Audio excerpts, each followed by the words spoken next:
जब नानियों कबीले का एक बड़ा जादूगर मर जाता है तो ये खबर सुनकर चाइना के सब लुटेरे उस जादूगर के ताबूत को ढूंढने के लिए निकल पड़ते हैं, क्योंकि उस जादूगर के पास एक ऐसी किताब है जो 100 साल से गार में रहने वाले सांप को ड्रैगन में बदल सकती है। उस किताब का नाम रिकॉर्ड ऑफ टेमिंग ड्रैगन होता है। उस जादूगर की मौत की वजह से चाइना में दूसरे देशों के लुटेरे आकर तबाही मचा देते हैं। इसी दौरान एक टॉम राइडिंग ग्रुप ने जमीन के अंदर एक महल को तलाश कर लिया जहाँ उस जादूगर का ताबूत होता है और वो सांप और किताब दोनों वहाँ होते हैं। इस मूवी के कैरेक्टर गू और फू इस किताब को ढूंढने निकल पड़ते हैं ताकि वो लुटेरों से उसे बचा सके। तो चलें देखते हैं कि वो इसमें कामयाब हो पाएंगे। मूवी के शुरू में हम इस कहानी के लीड कैरेक्टर फू को देखते हैं जो गू के साथ कुल्लुन पहाड़ों में उस किताब को ढूंढते हुए आ जाता है। वो अपने सामने एक बड़ी मूर्ति को देखते हैं। इन्हें ऐसा लगता है कि किताब उसी मूर्ति के पास है पर उनको इस तरफ जाना पड़ेगा। वो एक चक्कर को घुमाता है जिससे वहाँ एक पुल बनने लगता है। वो पुल पर जाने लगता है पर गू उसे रोक लेता है। वहाँ यांग भी होती है जो इस कहानी की दूसरी लीड कैरेक्टर है। गू पुल के ऊपर जाने लगता है पर वो पुल एक जाल जैसा होता है जहाँ गू पर तीरों की बरसात होने लगती है। वो पुल से गिरते गिरते बचता है। फिर फू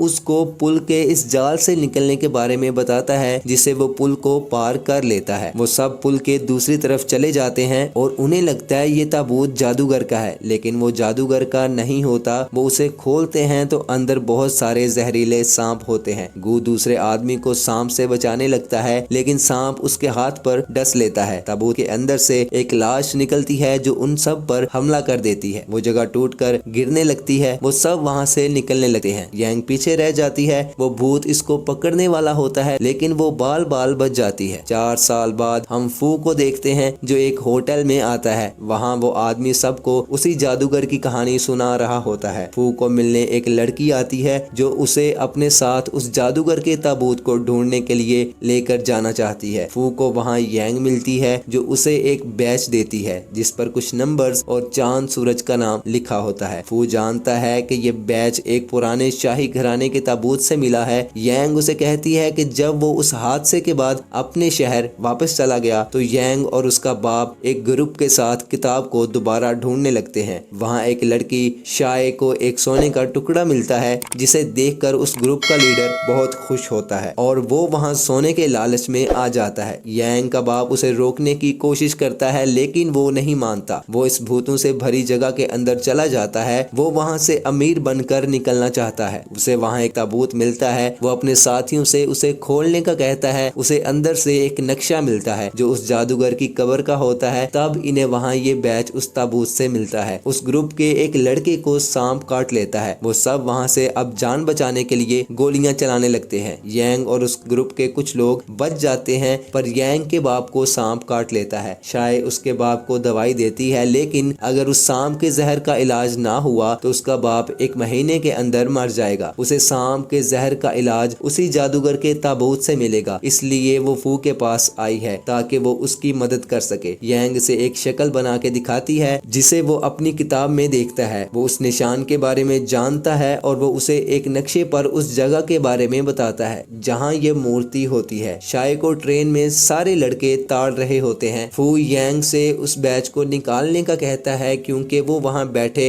उन लोगों से एक गांव का रास्ता पूछना चाहते हैं। वहाँ एक आदमी हीरो बनने आता है और शाय को मक्खन लगाने लगता है। वो शाय के भाई सैन को धमकी देता है। वहाँ वो गंजे को मारता है और उसके सारे लोग वहाँ सैन से मार खाने आ जाते हैं। उस ग्रुप का आदमी अपने बॉस के पास जाकर सैन के बारे में बताता है। वो वहां आकर सैन से लड़ता है पर जल्द ही फू उसे रोक लेता है क्योंकि वो उसे जानता है। उस आदमी का नाम हांग होता है और वो कब्रों और ताबूतों के बारे में जानता है और उन्हें खोलने का एक्सपर्ट होता है। वो उसे अपने साथ मिला लेता है और वो भी मान जाता है। उसे सोने का लालच होता है। वो डेक्सिंगलिंग पहाड़ों पर पहुंचते हैं जहां उन्हें एक ताबूत ढूंढना होता है जहां से वो जादूगर के महल का रास्ता जान सकेंगे। वो स्नेक टेम्पल आते हैं और फू का जादुई कंपास काम करना बंद कर देता है। हांग एक कब्र को देखता है और उसे लगता है कि कब्र खाली है। वो अंदर जाने का फैसला करते हैं। अंदर उन्हें एक मूर्ति मिलती है। हांग को वहाँ एक आवाज सुनाई देती है। वो उस कमरे के अंदर चले जाते हैं और वहाँ कॉफिन सेरेमनी होते देखते हैं। फू को शक होता है कि इतनी सुनसान जगह पर ये लोग कहाँ से आए हैं। वो वहाँ से निकलने लगते हैं लेकिन कमरे का दरवाजा एक दीवार में बदल जाता है और वहाँ बैठे लोग भूतों भूतों में बदल जाते हैं।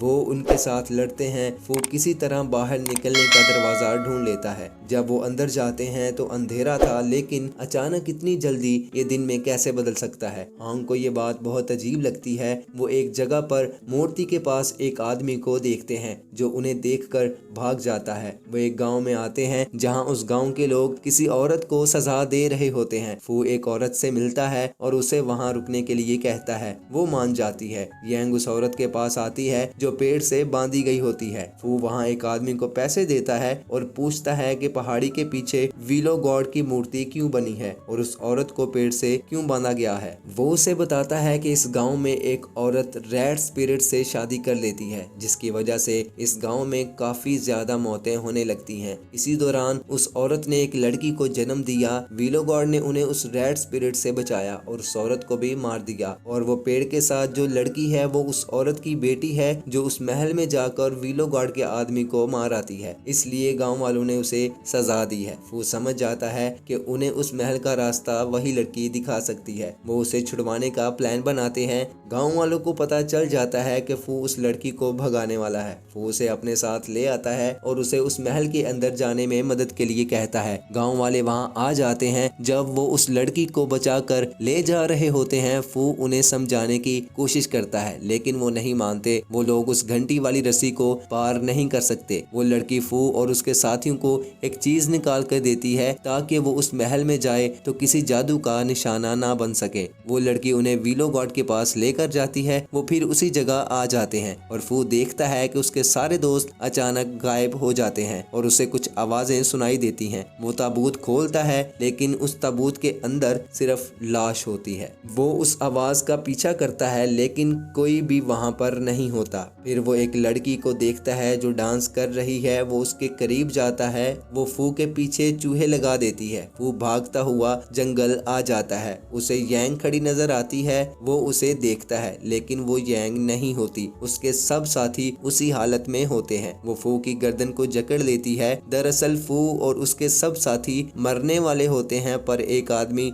वहां आकर उन्हें बचा लेता है। यांग उसे बताती है कि वो यहाँ सांप के जहर का तोड़ ढूंढने आए हैं जो उन्हें महल मिलेगा, लेकिन वो आदमी कहता है कि वो उन्हें जहर को मारने वाला पौधा इधर ही दे देता है, उन्हें वहाँ जाने की जरूरत नहीं। वो उसी कब्र पर आता है जिसे हैंग पहले देख चुका था। वो अंदर से लाल धागा निकाल कर अपने डंडे से बांध देता है। जब वो पौधा निकालने लगता है तो सैन उसके डंडे पर बंधी रस्सी को हाथ लगाता है, जिससे एक आत्मा वो पौधा महल में ले जाती है और वो उनको उसका पीछा करने का कहता है। फू उसका पीछा करता है और बाकी सब भी उसके पीछे होते हैं। फू और उन सब से वो दूर चली जाती है। फू रास्ता देखता है। फू उस बैच को निकालता है और कहता है कि उसे महल के रास्ते का पता चल गया है। वो रास्ता जमीन के अंदर से जाता है क्योंकि महल जमीन के अंदर होता है। हांग वो जगह ढूंढ लेता है और वो वहाँ एक खड्डा खोदकर उसके अंदर चले जाते हैं। फू उस लड़की को बाहर रुकने का कहता है। वो महल के अंदर आ तो जाते हैं, पर अब उन्हें उस ताबूत को ढूंढना होगा और वहाँ एक खतरनाक सांप भी है जिसको मारना होगा। वो एक गुफा में जब दाखिल होते हैं तो उसके अंदर खुद ही रोशनी होना शुरू हो जाती है। वो आगे बढ़ने लगते हैं, लेकिन वो फिर उसी गुफा पहुंच जाते हैं। वहाँ एक मूर्ति की आंख खुली देखकर सैन उस पर गोली चला देता है और फिर उनमें से एक गैस निकलने लगती है। वो उससे बचकर भागते हुए एक कमरे में आ जाते हैं जहाँ उसका दरवाजा खुद ही बंद हो जाता है और उस कमरे में एक ताबूत पड़ा होता है। वो वहाँ मूर्तियों पर बहुत सारे नक्शे बने देखते हैं। वो उस ताबूत को खोलने का कहता है। हांग उसे एक हथियार की मदद से खोलता है और अंदर से एक लाल धुआं निकलता है और वो एक खूनी चेहरे वाली लाश देखते हैं जो जिंदा हो जाती है। वो उन सब पर हमला कर देता है। दरअसल ये लाश उस जादूगर के सिपाहियों के लीडर की होती है। वो उसे रोकता है और यांग उसके ताबूत से एक दरवाजा ढूंढ लेती है और वो सब उसके अंदर चले जाते हैं। उस सिपाही की लाश फिर खून में बदलकर उनके पीछे चली जाती है। वो महल के हाल में आते हैं जहां उन्हें एक ताबूत नजर आता है और वहां बहुत सारे चाकू लटके नजर आते हैं। शाय उन पर गोली चलाती है, लेकिन वो चाकू नीचे नहीं गिरते। हांग उन सबको उसके पीछे आने का कहता है। हांग को इस बात पर यकीन नहीं होता कि यहाँ कोई भी जाल नहीं बिछाया गया। तभी वहाँ वही खूनी सिपाही आ जाता है जो चाकू चाकू उन पर फेंकने लगता है। यांग जख्मी हो जाती है और वो जगह टूटने लगती है। वो उस ताबूत के अंदर से दूसरी तरफ चले जाते हैं। वो उसी मेन चैम्बर आ जाते हैं जहाँ फू का बाप मरा। वहाँ एक लड़की डांस कर रही है, वो एक आत्मा होती है। सब खूनी सिपाही जाग जाते हैं,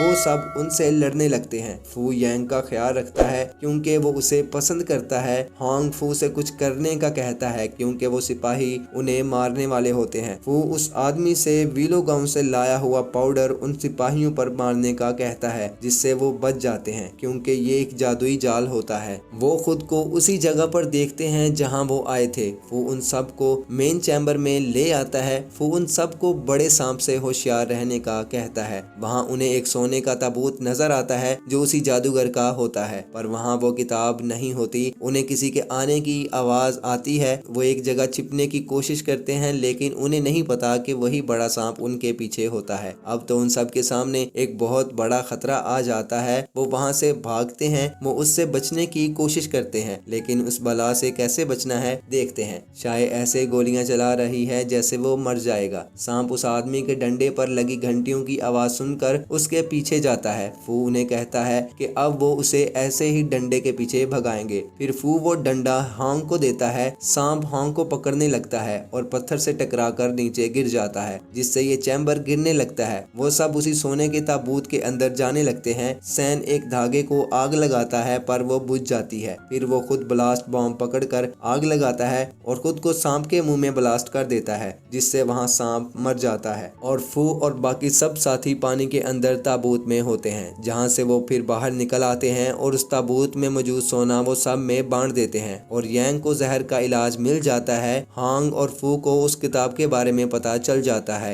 यांग वो जहर का तोड़ अपने बाप को दे देती है, जिससे वो बच जाता है। यहाँ इस एडवेंचर से भरी मूवी का एंड हो जाता है। अगर मूवी पसंद आई हो तो अपने भाई के चैनल को जरूर सब्सक्राइब करो और ऐसी एडवेंचर से भरी मूवीज देखते रहो। मिलते हैं नई मूवी के साथ। अपना ख्याल रखें। Bye bye.